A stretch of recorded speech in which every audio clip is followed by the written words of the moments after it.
Good morning. कैसे हैं आप सब। आज हम लोग दिल्ली सल्तनत के विविध प्रश्नों को बारे में पढ़ेंगे।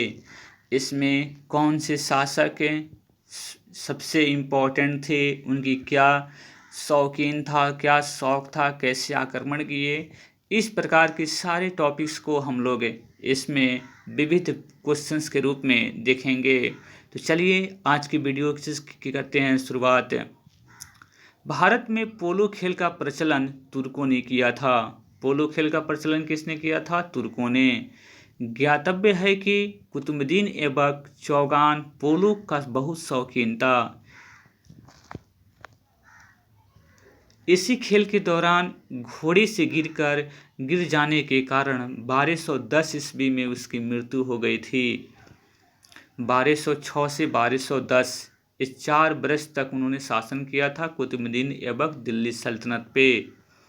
सल्तनत काल में ऊंचे धार्मिक और न्यायिक पदों पर बैठे व्यक्ति उलेमा को सामूहिक रूप से दस्तार बंदान पगड़ी पहनने वाले कहा जाता था, क्योंकि वे सिर पर आधिकारिक रूप से पहनी जाने वाली पगड़ी धारण करते थे। राजपूतों द्वारा मुस्लिम आक्रमणकारियों से स्त्रियों की रक्षा के लिए जौहर प्रथा का प्रचलन हुआ। राजपूतों द्वारा मुस्लिम आक्रमणकारियों से स्त्री की रक्षा के लिए कौन सा प्रथा आपको प्रचलन हुआ था? तो जौहर प्रथा का प्रचलन हुआ। आइए इसके प्रश्न कोश की तरफ चलते हैं। भारत में पोलो खेल का प्रचलन किसने किया था? तो आपको तुर्कों ने। भारत में पोलो खेल का प्रचलन तुर्कों ने किया था। ज्ञातव्य है कि गियासुद्दीन ऐबक पोलो चौगान का बहुत शौकीन था। इस खेल के दौरान घोड़े से गिर जाने के कारण 1210 ईस्वी में उसकी मृत्यु हो गई थी। आइए बाबू चलते हैं अब इसकी मैचिंग की तरफ में। फिरोज शाह तुगलक, बलबन, अलाउद्दीन खिलजी और जहांगीर। तो इसमें आपको ऑप्शन नंबर बी होगा। फिरोज शाह तुगलक आपको नहरों का निर्माण कराया था। बलबन आपको नौरोज पर्व मनाना स्टार्टिंग किया था बलबन। अलाउद्दीन खिलजी आपको दीवाने रियासत और जहांगीर से संबंधित हैं सर थॉमस। चलिए इसके डिस्क्रिप्शंस को देख लेते हैं। राजधानी में आर्थिक मामलों की देखभाल के लिए दीवाने रियासत विभाग की स्थापना अलाउद्दीन खिलजी ने की थी। फिरोज शाह तुगलक ने नहरों का निर्माण कराया था। फारसी त्यौहार नौरोज को बलबन ने दिल्ली दरबार में प्रचलित किया था। अंग्रेज सर थॉमस रो मुगल शासक जहांगीर के काल में भारत आया था। सर थॉमस रो किसके शासनकाल में आया था? तो जहांगीर के। निम्नलिखित यात्रियों को पधारने का अनुक्रम रहा है। तो सबसे पहले अलबरूनी आया था, उसके बाद इब्न बतूता, उसके बाद ट्रेवनियर और चौथे हैं मनुची। देखिए इसके बारे में थोड़ी सी विधिवत हम लोग समझ लेते हैं। अलबरूनी खीवा प्राचीन ख्वारिज्म देश का निवासी था। मोहम्मद गजनवी के भारत विजय से पहले एक विद्वान तथा राजनयिक के रूप में खीवा वंश के अंतिम शासक के दरबार में था।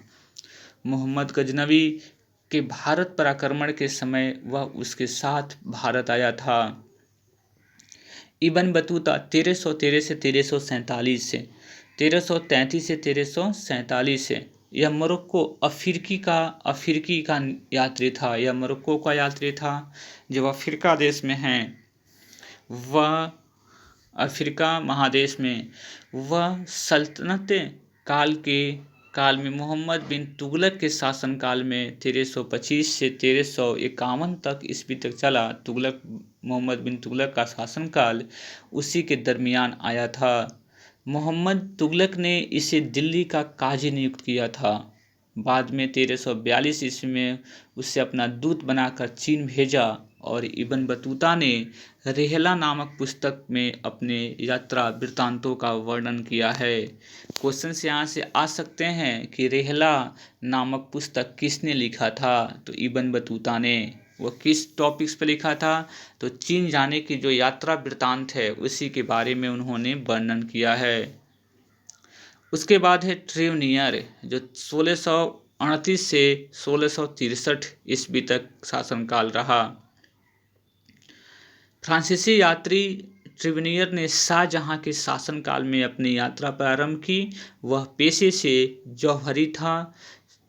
1638-1663 के बीच 6 बार भारत की यात्रा की थी। अपनी यात्रा का विवरण इसने ट्रेवल्स इन इंडिया नामक पुस्तक में किया है, जो शाहजहां के शासनकाल से संबंधित है।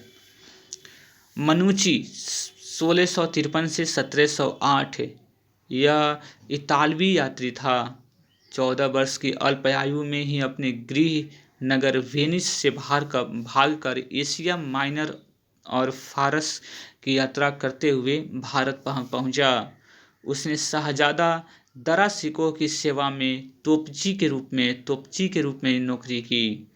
बाद में चिकित्सक का पेशा अपना लिया। स्टोरियो दो मोगोर नामक संस्करण लिखा, जिसे 17वीं शताब्दी में भारत का दर्पण कहा जाता है। अब आते हैं इससे कौन सा सुमेलित नहीं है? तो इब्न बतूता मोरक्को का रहने वाला था, बिल्कुल सही है। मार्को पोलो इटली का, और नूनीज पुर्तगाल का। अब्दुल रजाक जो है वह आपको तुर्क का नहीं था। तो चलिए इसके डिस्क्रिप्शंस को देख लेते हैं। इब्न बतूता 1333 से 1347 में मोरक्को का यात्री था। यह मोहम्मद बिन तुगलक का शासनकाल में भारत आया था। मार्को पोलो वेनिस इटली का प्रसिद्ध यात्री था। वह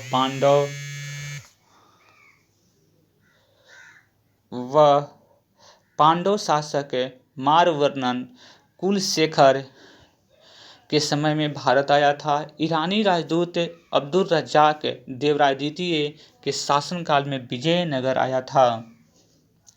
अब्दुल रज्जाक किसके शासन? देवराय द्वितीय के शासनकाल में आया था और विजयनगर आया था। नूनीन पुर्तगाल का यात्री था और एक अश्व व्यापारी था। इसने भी विजयनगर की यात्रा की थी। दस्तार बंदान कौन कहलाते थे? दस्तार बंदान आपको उलेमा कहलाते थे। सल्तनत काल में ऊंचे धार्मिक और न्यायिक पदों पर बैठे व्यक्तियों को, उलेमा को सामूहिक रूप से दस्तार बंदान पगड़ी पहनने वाले कहा जाता था, क्योंकि वे सिर पर आधिकारिक रूप से पहने जाने वाली पगड़ी धारण करते थे। 6ठा नंबर क्वेश्चन से चुंबकीय दिशा सूचक का भारतीय महासागरों में प्रयोग की प्रारंभिक सूचना किसके द्वारा दी गई थी? तो आपको सदरुद्दीन मोहम्मद औफी द्वारा। चुंबकीय दिशासूचक का भारत महासागरों का प्रयोग की प्रारंभिक सूचना 1232 से 33 में सदरुद्दीन मोहम्मद अल औफी द्वारा दी गई थी। इनकी पुस्तक का नाम लुबाब उल अबाब तथा जवामी उल हिकायत थी। जवामी उल हिकायत में उन्होंने दिशा सूचक यंत्र के बारे में संदर्भित किया था। अब आते हैं नेक्स्ट 7th नंबर क्वेश्चन में। राज का सही कालक्रम क्या है उसके बारे में देखते हैं। शेरशाह, अकबर, अलाउद्दीन खिलजी, रजिया सुल्तान। सबसे पहले इसमें रजिया सुल्तान होगा, जो 1236 से 1240 ईस्वी के शासनकाल में रही। अलाउद्दीन खिलजी 1296 से 1316 तक। शेरशाह 1240 से 1545 और अकबर 1256 से 1605। इसमें रजिया सुल्तान, अलाउद्दीन खिलजी, शेरशाह और तब अकबर होगा। आइए हम लोग चलते हैं एक फिर नए मैचिंग की तरफ। चंदवाड़ का युद्ध कब हुआ था? चंद्रवाड़ का युद्ध आपको 1194 में। तैमूर का आक्रमण हुआ था 1398 में, तालीकोटा का युद्ध 1565 में और घाघरा का युद्ध हुआ था 1529 ईस्वी में। ये बहुत इम्पोर्टेंट युद्ध है, इसको डेट ईस्वी आपको याद कर लीजिएगा। आइए चलते हैं, चंद्रवाड़ का युद्ध कब हुआ था? 1194 में, तैमूर का आक्रमण 1398 में, तालीकोटा का युद्ध 1565 और घाघरा का युद्ध हुआ था 1529 ईस्वी में। इसमें कौन सी सम्मिलित नहीं है? बहादुर शाह आपको गुजरात का, बिल्कुल सही है। रजिया सुल्तान दिल्ली की, राज बहादुर मालवा का। बी जो है ऑप्शन चांद बीबी, वह अवध की नहीं थी। चांद बीबी अहमदनगर के तीसरे शासक हुसैन निजाम शाह प्रथम की पुत्री थी, जिसका संबंध अवध राज्य से नहीं बल्कि अहमदनगर और बीजापुर से था। अवध से नहीं था, कहाँ से था? अहमदनगर और बीजापुर से। जबकि बहादुर शाह का संबंध गुजरात से, रजिया सुल्तान का संबंध दिल्ली से और बाज बहादुर का संबंध मालवा से था। निम्नलिखित घटनाओं पर विचार करिए, सही कालक्रम कौन है? सही कालानुक्रम, तो इसमें सबसे पहले कुतुब मीनार का निर्माण, फिरोज शाह तुगलक की मृत्यु,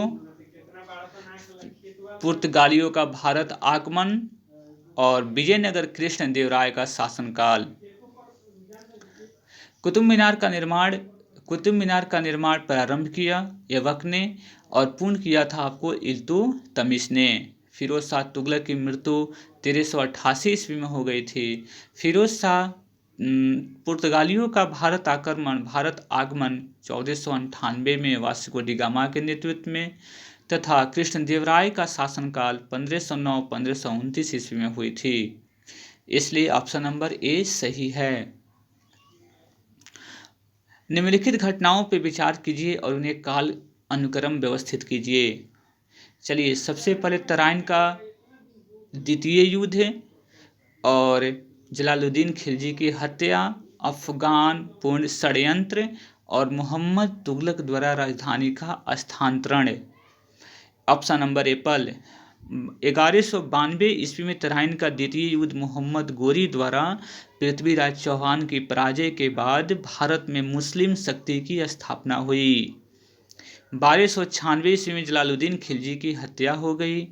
अफगान षड्यंत्र द्वारा उलू खां मोहम्मद बिन तुगलक को सुल्तान गयासुद्दीन की हत्या 1325 ईस्वी का दोषी माना जाता है। सुल्तान मोहम्मद बिन तुगलक 1325 से 1351 में अपनी राजधानी दिल्ली से दौलताबाद मतलब देवगिरी ले गया। इसलिए बाबू इस चौथी जो क्राइटेरिया चार ठो आपके पास जो कालक्रम हुआ है, इसमें तराइन का पहले द्वितीय युद्ध आएगा, जलालुद्दीन खिलजी की हत्या, अफगान पूर्ण षड्यंत्र और मोहम्मद तुगलक द्वारा राजधानी का स्थानांतरण। चलिए, निम्नलिखित अवतारण पर ध्यान दीजिए। अब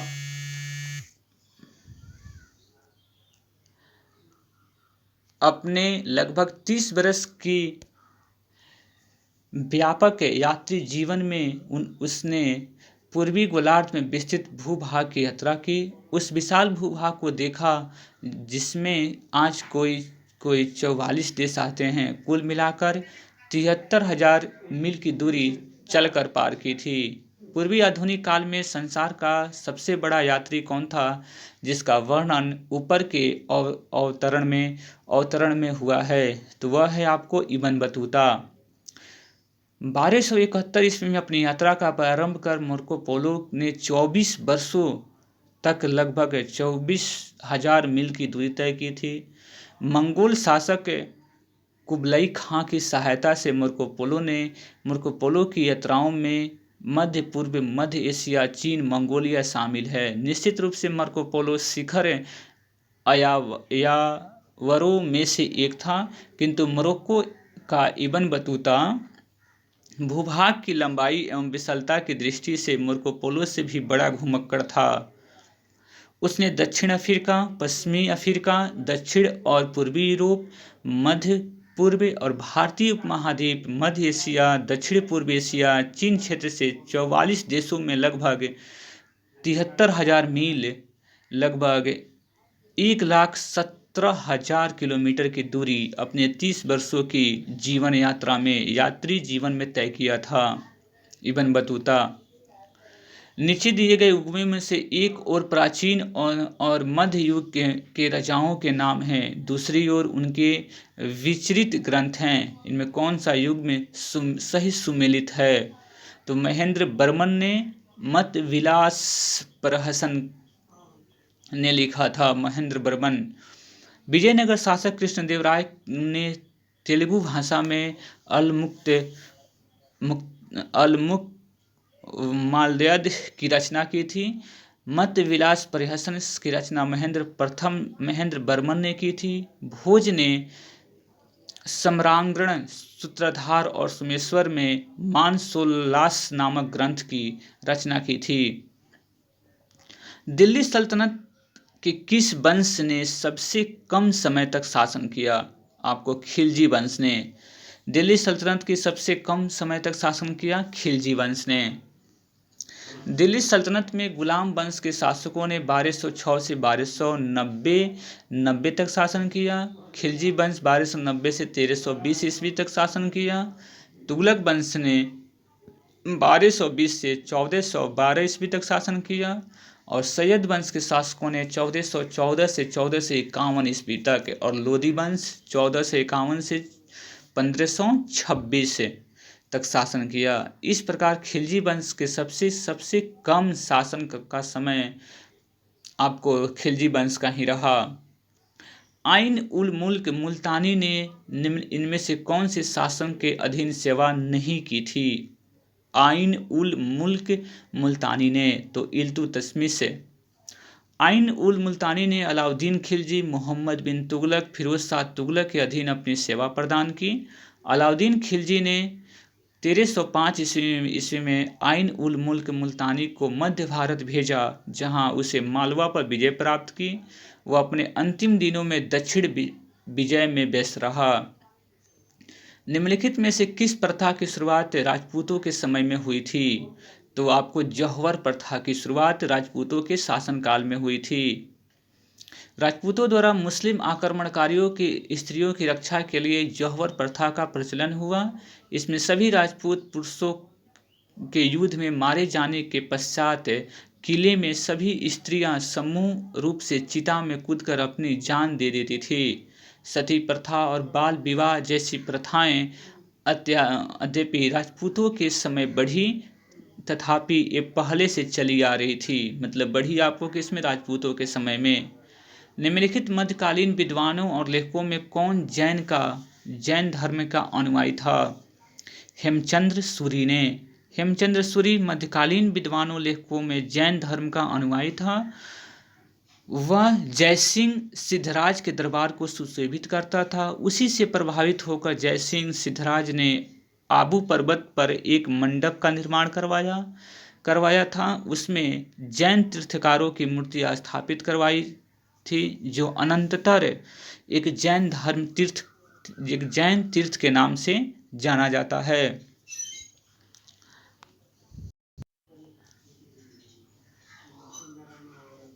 आइए अब इस सूची में हम लोग को देखते हैं। प्लासी का युद्ध कब हुआ था? तो 1757 ईस्वी में हुआ था। कलिंग का युद्ध 261 ईस्वी पूर्व में हुआ था। हल्दीघाटी का युद्ध जो हुआ था 1576 ईस्वी पूर्व में हुआ था, सन में हुआ था। तराइन का युद्ध 1191 में प्रथम तराइन युद्ध और 1192 में तराइन का द्वितीय युद्ध हुआ था। प्लासी का युद्ध 23 जून 1757 को बंगाल के नवाब सिराजुद्दौला द्वारा ईस्ट इंडिया कंपनी के बीच हुआ था। नवाब की सेना का नेतृत्व राजद्रोही मीर जाफर, यार लतीफ़ और राय दुर्लभ ने किया था, जिसके विश्वासघात के कारण नवाब की हार हो गई। कलिंग का युद्ध, अशोक ने 261 ईस्वी पूर्व में कलिंग पर आक्रमण किया। इस युद्ध में लगभग 1 लाख लोग मारे गए, 50,000 बंदी बनाए गए। इस युद्ध के बाद अशोक ने बौद्ध धर्म अपना लिया। कलिंग युद्ध तथा उसके परिणामों के बारे में अशोक के 13वें शिलालेख में विस्तृत जानकारी मिलती है। हल्दी घाटी का युद्ध 1576 में मुगल सम्राट अकबर तथा महाराणा प्रताप के बीच लड़ा गया, जिसमें अकबर विजयी रहा। तराइन का द्वितीय युद्ध पृथ्वीराज चौहान और मोहम्मद गोरी के बीच में हुआ, जिसमें मोहम्मद गोरी की सजगता और श्रेष्ठ युद्ध प्रणाली के कारण उसकी जीत हुई। अब आते हैं इस मैचिंग में अकबर, मोहम्मद बिन तुगलक, इल्तुतमिश और शेरशाह सूरी। आपको इसमें समझना है, अकबर आईने ए 10 साला, मोहम्मद बिन तुगलक प्रतीक मुद्रा, इल्तुतमिश चहलगानी अमीर, शेरशाह सूरी सड़क ए आजम। सड़क ए आजम ऑप्शन नंबर बी सही है। शेरशाह सूरी द्वारा निर्मित सड़कों की विशेष उल्लेखनीय सड़क लाहौर से लेकर सोनारगांव बंगाल तक जाती थी, जो सबसे लंबी थी। ये सड़क ए आजम के नाम से भी जानी जाती थी। मुद्रा, प्रतीक मुद्रा मोहम्मद बिन तुगलक ने जारी किया था। आईने 10 साला पद्धति का संबंध अकबर के भू राजस्व व्यवस्था से था। चहलगानी अमीर तुर्क ए चहलगानी का दल का गठन इल्तुतमिश ने किया था। 13वीं और 14वीं शताब्दियों में भारतीय कृषक खेती नहीं करता था। किसकी नहीं करता था? तो मक्का का। गेहूं, जौ और चना की खेती होती थी, मक्का की नहीं होती थी। भारतीय कृषि भारतीयों की जीविका का मुख्य आधार था। भारत की अधिकांश जनसंख्या कृषक ही थी। उर्वरक, भूमि और सिंचाई के साधनों की व्यवस्था के कारण यहाँ उपज बहुत अधिक होती थी। देश के विभिन्न क्षेत्रों में भिन्न भिन्न फसलें बोई जाती थी। 13वीं और 14वीं शताब्दी में भारतीय कृषक गेहूं, जौ, कपास, चावल, कपास, चना आदि की खेती करते थे, परंतु वे मक्के की खेती नहीं करते थे। इब्न बतूता के अनुसार किसान साल के 3 फसलें काटते थे। धान, गेहूं, ईख, कपास की खेती बड़े पैमाने पर होती थी। मक्का मुख्यतः पुर्तगाली लेकर आए थे।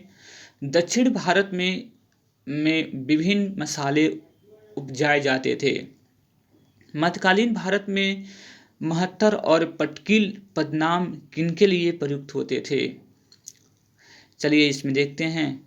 भारतीय राजनीतिक विज्ञान एसोसिएशन ने जनवरी-मार्च 2004 अंक विलेज एडमिनिस्ट्रेशंस इन एंशिएंट इंडिया शीर्षक के अंतर्गत लेख के अनुसार प्राचीन समय में 600 से 1200 एडी के मध्य भारत में प्रशासन का केंद्र बिंदु गांव था, और इस वैदिक साहित्य में गांव के मुखिया को ग्रामीणी कहा जाता था।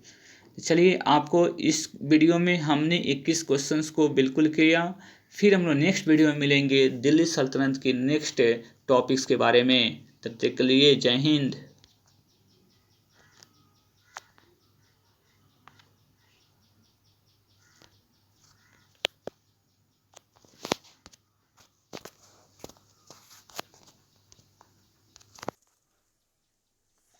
नमस्कार। कोविड-19 को बढ़ने से रोकने के लिए देश का सहयोग करें। थोड़े दिनों के लिए केवल